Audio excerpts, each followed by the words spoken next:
uwa kabiri muri uno mwanya ibintu birakomeye cyane urabona yuko Fanny Lavina na Nolaske umunezero urabakize cyane kuko Fanny Lavina arabaye uwa mbere muri uno mwanya muri kino kibanza arabaye uwa mbere muri kino kibanza Fanny Lavina nk'uko mubibona Fanny Lavina ari kumwe na Nolaske neza na neza ibintu birakomeye cyane ibintu birakomeye cyane muri kino kibanza Fanny Lavina felicitation merci beaucoup murakoze cyane biribonekeza cyane yego cyane nakumva mbaze ikibazo umutamukanye wawe uyumva gute kubona madamu I'm so happy umugore wanjye ararenze mama wabo ndamukunda cyane thank you baby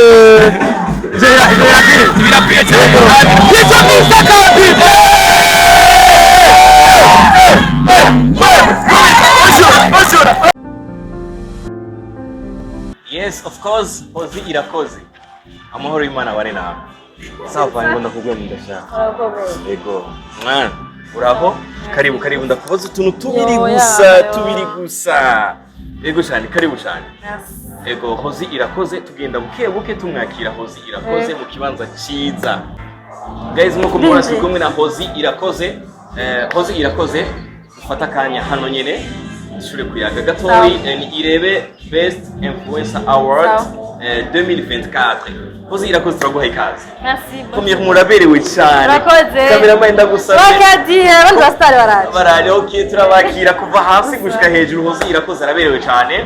My God. Tubandanye twakira abandi. Bastari Kadike hamwe na Hozi irakoze uno mwanya muri irebe Best Influencer karibu.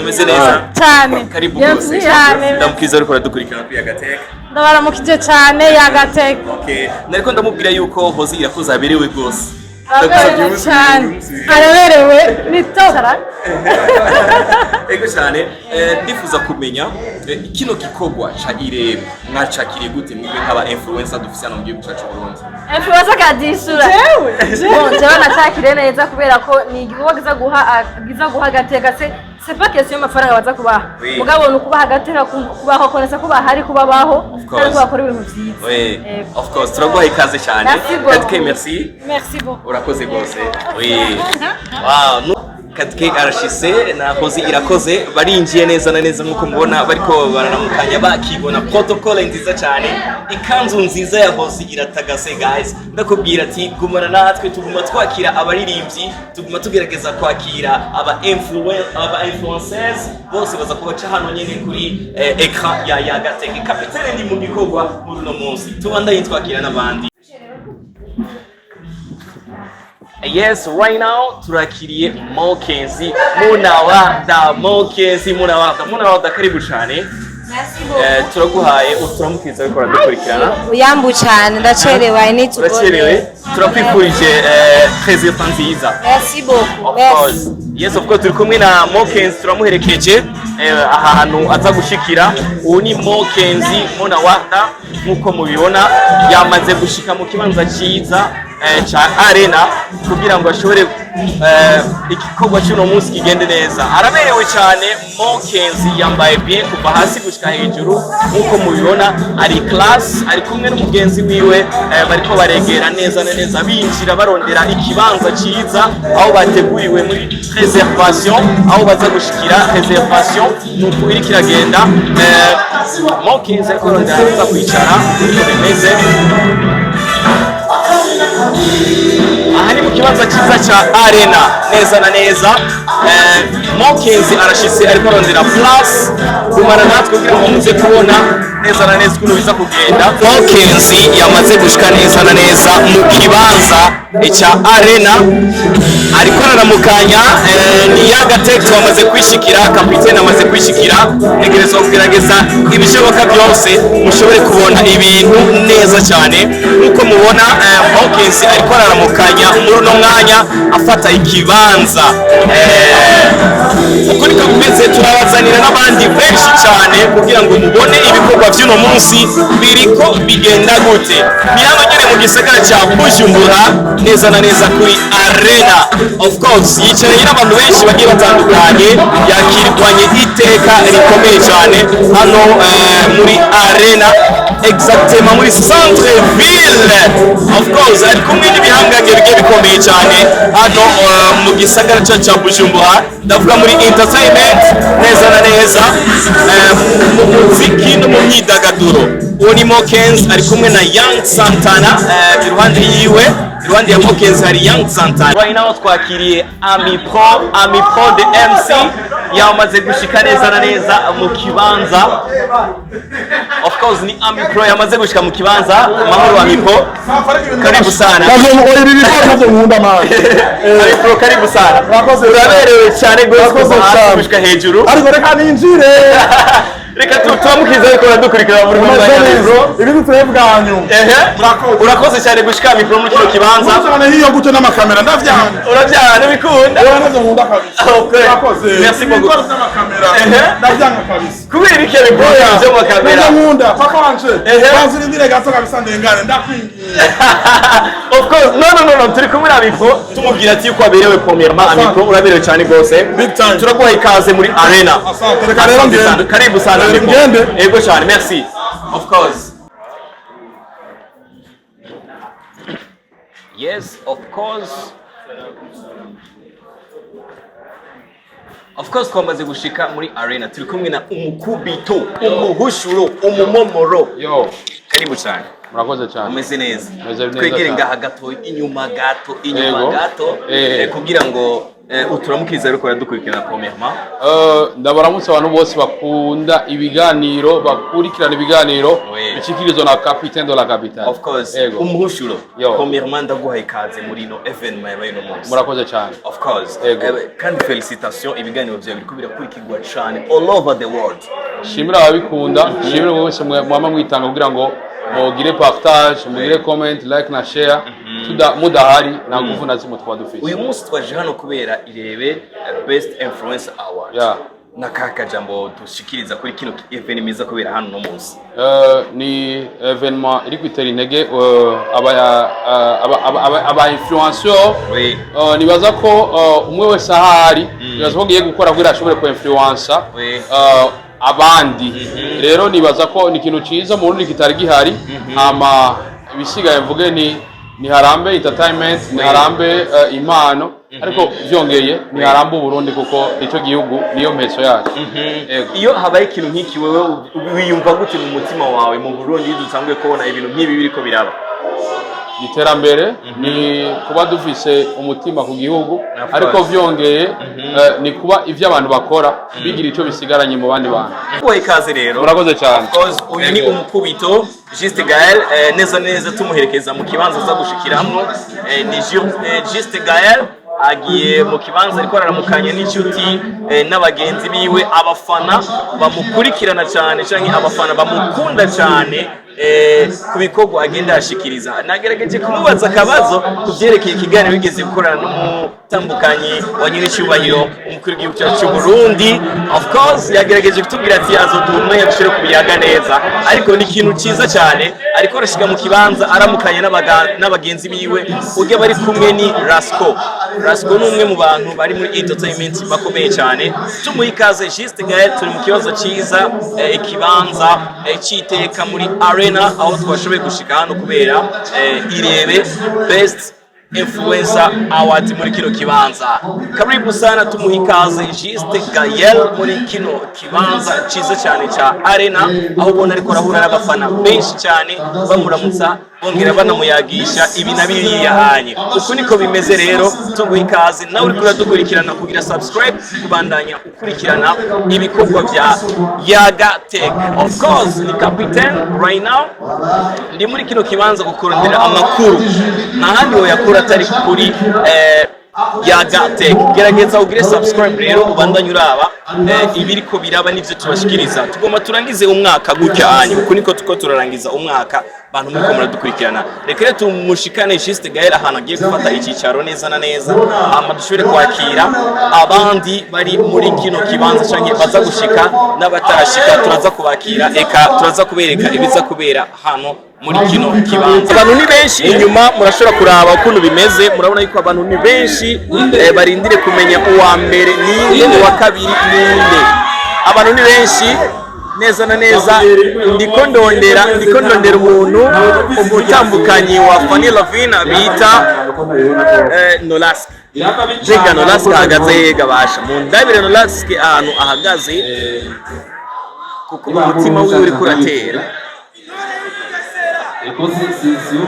Amafoto ni menshi, abakamera ni menshi, ariko turabona neza na neza yuko imbere yacu turabona Alenova ariko arayaga n'umu MC. Nagira rero nabashikirize muri bano babiri uwa mbere yasumbita abandi bose, uwa kabiri muca mumumenya. Ndamuvuge canke yes, muri uno mwanya tugomba twumve uwa mbere Fanny Lavine. Ndibaza murabona yuko yamaze kwitegura. Urabona yuko abafana benshi muri kino kibanza bariko baravuga ati Fanny Lavine arashobora gutahana ikibanza ca mbere.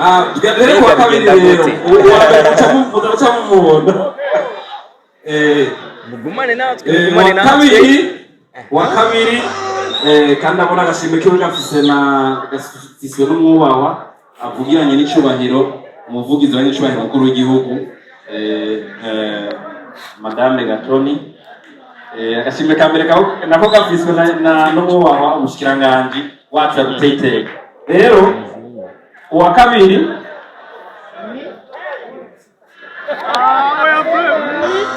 hariho na trofe ifiswe n'umwubahwa ambasaderi w'Inyamitwe hari inyuma. Hari n'ubundi bushimwe bwinshi baza guca babashikiriza. Jewe mfise n'ivyo kubavuga gusa. Nagira rero mvuge uwa kabiri muri aba babiri basigaye. Murabafotora mu ndabara kubwira bari bifashe. Kubwira bari bifashe imbere yuko biba. Yini cyubahiro Willy ariko aragerageza kwerekana trofe ko babiri basigaye mwihiganwa. Basigaye babiri mwihiganwa. Turafise Fanny Lavine, turafise na Ntore Segihembe, nibo basigaye muri uno mwanya. Tugende twagiye rero 4 3 2 1.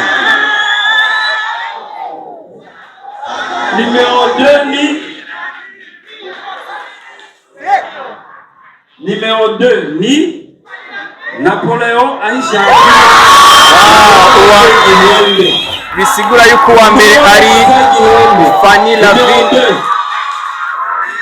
Uwa kabiri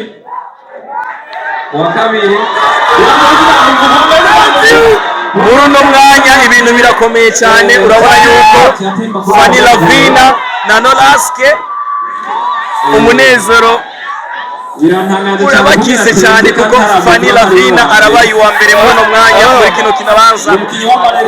Arabaye uwa mbere muri kino kibanza Fanny Lavine. Nkuko mubibona Fanny Lavine ari kumwe na Nolask neza na neza. Ibintu birakomeye cyane. Muri kino kibanza kuko Fanny Lavine yamaze kuryama ariko arambikwa ikintu no kwita bakamwambise nabi. Of course bakamwambise neza. Uriko ramwambika ni Nolask. Uko niko bimeze nubwo bataravuga uwa mbere yamaze kumenyekana kuko uwa kabiri bamuvuze hasigaye babiri. Bisigura yuko uwa kabiri akaba aciye ashikirizwa agashimwe na nyakubahwa umuvugizi wa n'icubahiro umukuru w'igihugu cyacu. Ibirori birameze neza cyane. Uwa mbere rero akaba ari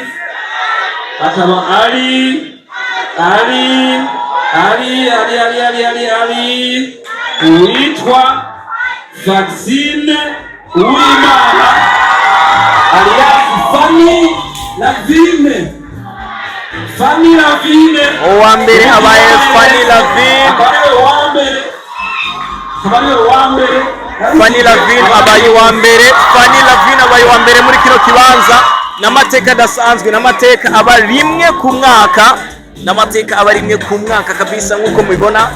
Fanny Lavine ariko aragerageza guhoberana na bagenzi biwe bamwifuriza ibikorwa byiza.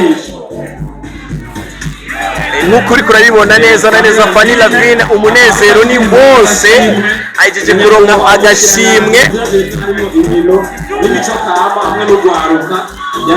Ibintu biraryoshe cyane muri kino kibanza cya Arena. Fanny Lavine abaye uwa mbere muri bino birori biriko bibera hano mu gisagara cya Bujumbura. Ni Irebe Best Influencer Award.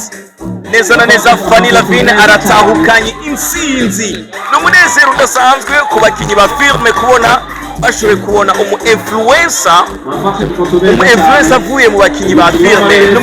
N'umunezero udasanzwe. Ndabuze ukuntu nobisigura kuko nanjye ndanezerewe bimwe bya danger, ariko ndakwemera yuko tuza kurondera umwanya tuyagera Fanny Lavine. Imbere y'abandi bose Fanny Lavine akaba ari yitwa Farisine Uwimana, bakamutazira Fanny Lavine bakamuhuza mu mareresi y'ikirundi yo ngaha mu Burundi bageze kure cyane mu uko niko bimeze. Fanny Lavine ari kumwe n'umutambukanyi wiwe Nolaske. Ibintu bimeze neza cyane. Ahawe 3 million, imiliyoni 3 uko muriko murabona ngaho kuri video yacu. Sheke miliyoni 3 ifashwe n'umutambukanyi wa Fanny Lavine.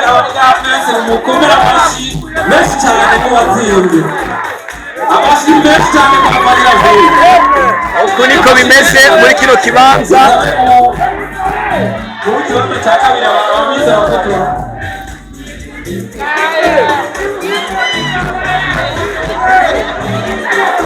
Uko niko bimeze, wana umunezero ni mwinshi kuri Fanny Lavine.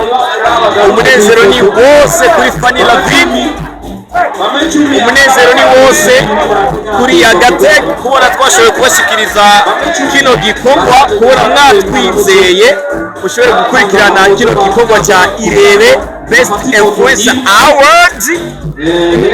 Neza na neza no kuri Yagatech. Uku niko tubirangije ibikorwa byacu, ariko ndabemereye yuko tuza kumva ijambo rya Fanny Lavine. Turaza kumuha mikro aje kuri Yagatech ashobore kutubwira ibi na biriya kuri kino gikorwa kiriko kirabera hano.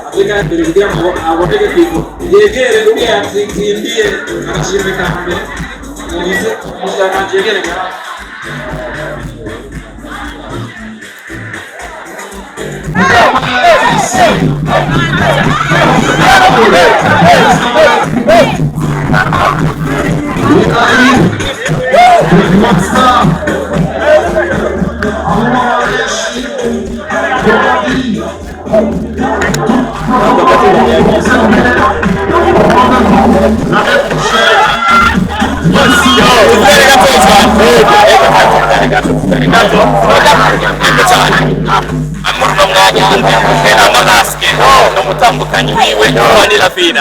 Fanny Lavine, félicitations. Merci beaucoup. Murakoze cyane, biribonekeza cyane. Yego cyane. Nakumva mbaze ikibazo umutambukanyi wawe. Uyumva gute kubona madamu I'm so happy umugore wanjye ararenze mama wabo. Ndamukunda cyane. Thank you baby. Birapfuye cyane.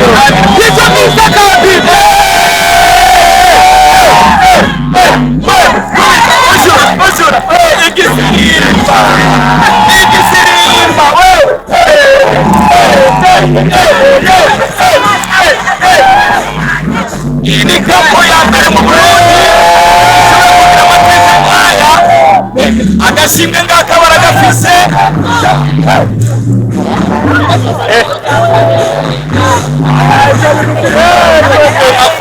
amafoto turi kumwe n'umusuperstar. Uno munsi n'umunsi wiwe, umunsi wiwe akaza umwanya w'amafoto. Tugakora iyi sinema. Sinema ridasanzwe muri uno mwanya mu kibanza cya arena aho neza salama uyumva gute kubona Fanny Lavina umuntu wo mukorana ashoboye gutahukana kano gashimwe jambo kuri crew yose nka yose staff technique ibiki byose kuri turashimiye kandi nibaza ko amatora yagenze neza kabuzima bwabayemo wanashaka tunagera hano naravye abantu duhanganye ko nagenda bona kuri rezo sosio uburyo batoye amanome twe twakoze gerageje kuraba naciye mbona yuko turi abantu ba mbere kandi turi abantu barebe bijya bafite mama wabo kupiga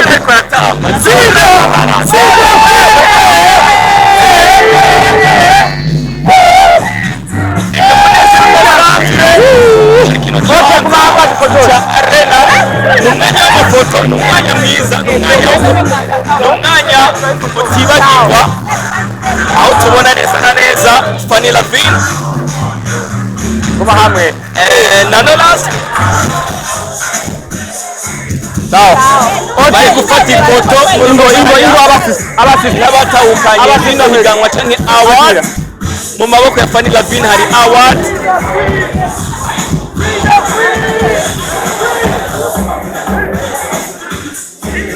uko niko bimeze abantu baruzuye muri kino kibanza abersere wawe nivyo gushimira Imana baza muri mbere Patrick ari usigaye muntu na bersere wiwe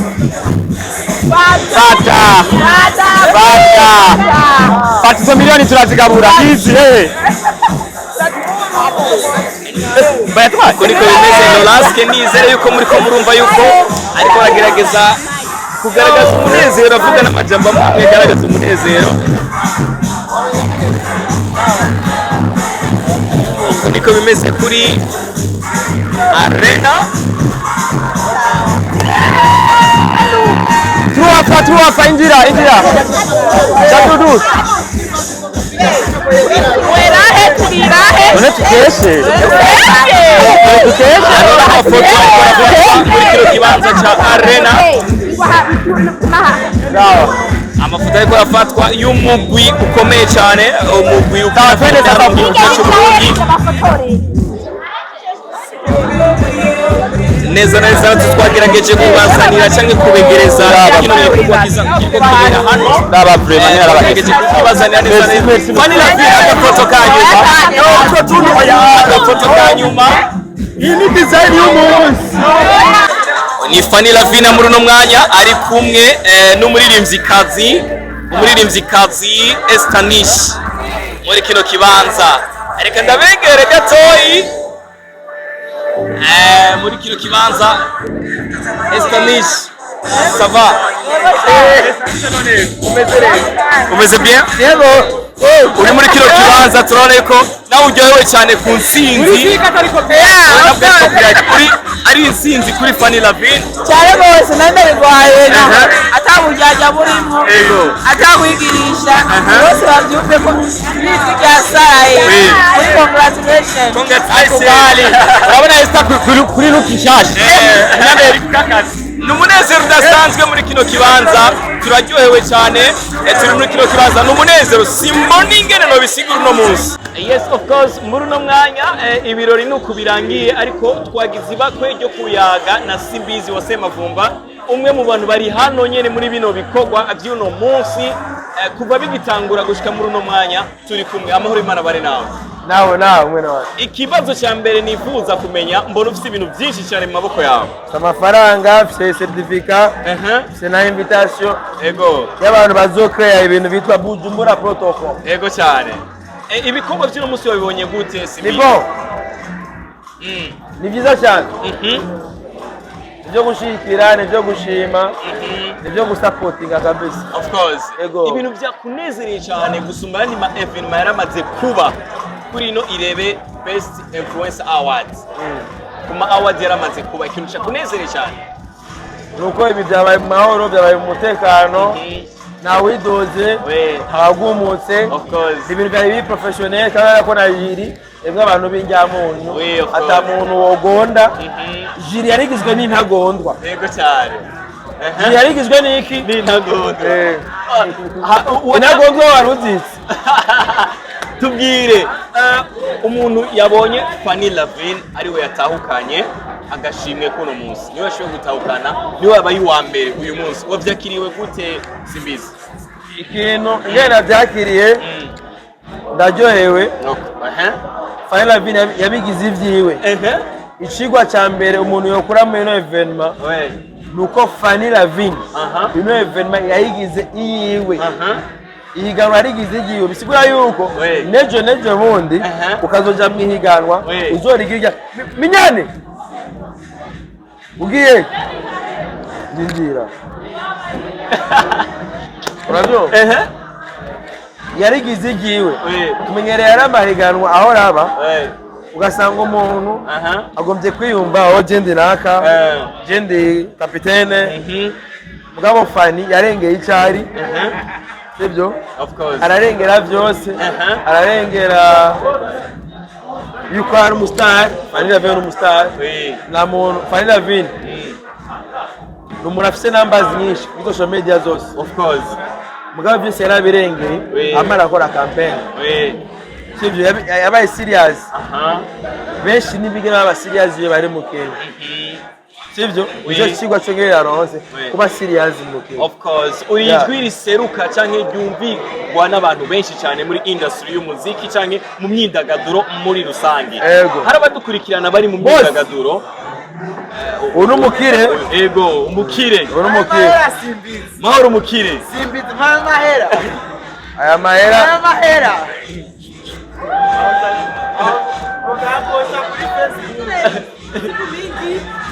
wagiye ndaye wagiye anye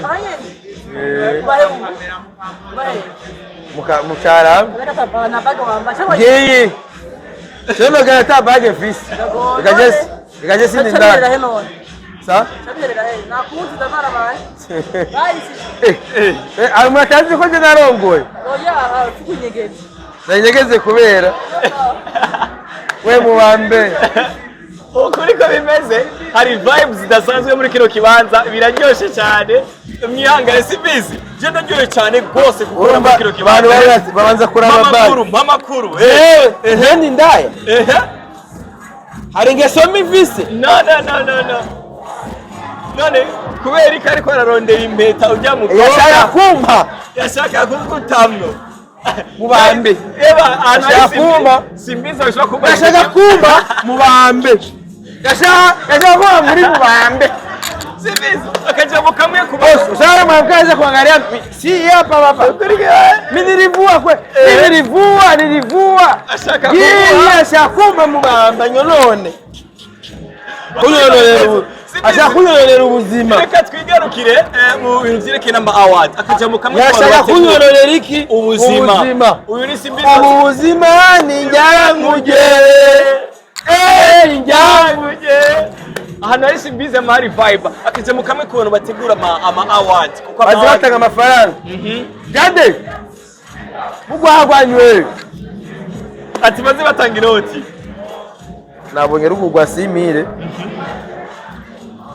rega ndagushire ko bine uno munsi Simbizi yarose amafaranga menshi cyane kandi no munsi mvangahanda mu cyongeje mvangahanda mu cyongeje abantu b'Imana reka turabe muri mu bantu Simbizi ko ufise amafaranga menshi none kandi utigeze nayo wa kabiri inose gihembe rye namwe influence je nigeze namuzanye muri no mikino jewe irigana ndaririmo ego nta mwana na se bahiganwa ariko jewe ndise w'i system so kurwacu yitwa Wirinyamitwe ego cyane yari ngari wari pare urubanza ego cyane yitwa nde Wirinyamitwe ambasaderi Wirinyamitwe ego hapa vya mshahara ofisi ukuri ko bimeze Simbizi muri kino kibanza n'umunezero udasanzwe ni vibe Simbizi rero iyo ambasaderi Wirinyamitwe yari pare w'ibintu nuko umoderateur iyo jeza ko umoderateur w'urubanza bari kubasigurira ico Wirinyamitwe yari uko niwe mu influencer wa mbere twaronse ngaho tugushaka tubone ibiri muri no hunze n'amafaranga turabe ko harimo inoti zavuye muri Irebe Best Influencer Award yaseruwe gutya tuyabone ayabonye we Team Satura. Akana nako muri Team Satura. Nakanyene. Akana nako muri Team Satura. Reka tumuramuse. Ngo ndakuramuse sha. Nako muri Team Satura sava. Umeze neza. So, urumva rega kapiteni. Yego cyane. Dushimira abateguye irebe Best Influencer Award. Bashimire bose mu kurangiza ikiganiro cyacu canke video yose yafatiwe hano tuyirangiza turi kumwe na Simbizi dushimira abateguye kino gikorwa cyo n'abantu bose miye neza na neza n'umunezero udasanzwe zani vyungu kandi ma interview yote ni mimi inafanya